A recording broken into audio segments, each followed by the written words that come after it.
भाई हार गई तुम आओ। अब तेरी बारी है, आओ। आप ऐसे बातें कर रहे हो, लोग डर जा रहे हैं। आओ, आज मैं तेरा भी शुद्धिकरण कर दूं। आज तेरा भी शुद्धिकरण करूंगा। उसके बाद प्रातः काल होते ही मैं तुम्हारे कक्ष में आके विश्राम करूंगा। चलो सुंदरी आओ। कि राजा जी के उठावे से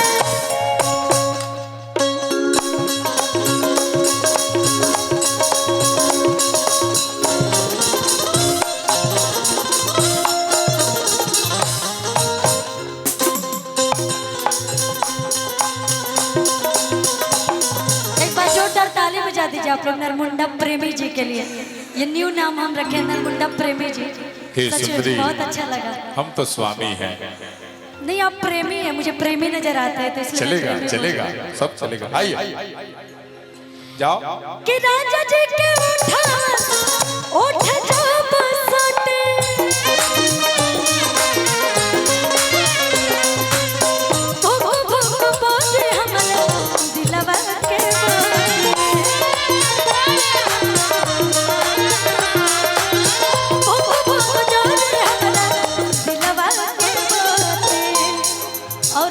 क्या कलश का कि आज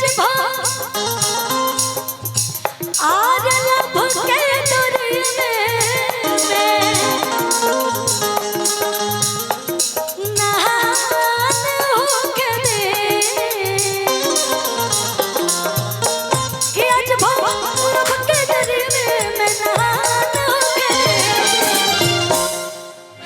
ए प्रिया रिया सॉरी कि आज राजा जी के कुरवे में जवन हो के आज राजा जी के कुरवे में जवन हो के आज राजा जी के कुरवे में जवन हो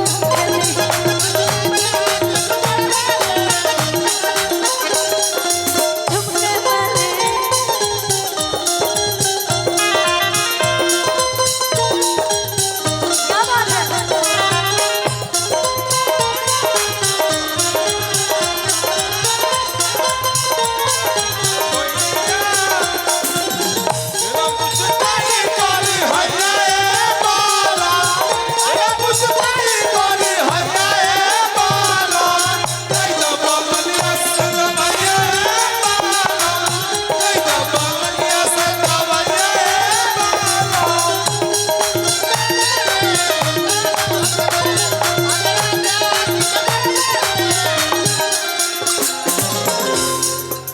और औरतिया का काला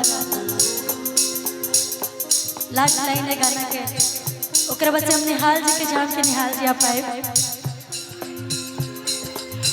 रोवा करके नहीं पिया ओरा जब उठाए हैं रोवा करके नहीं पिया ओरा जब उठाए हैं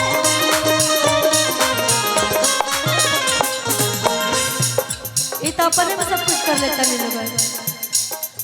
लालन भोजपुरी जब बात में सुनते हैं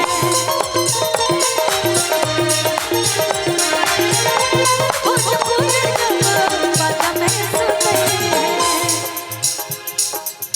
और कलर का ये गोलू कि आज गोलू राजा के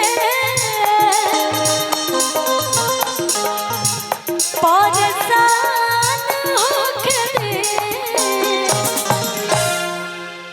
आई कि आज राजा जी के कुरवे में बिहान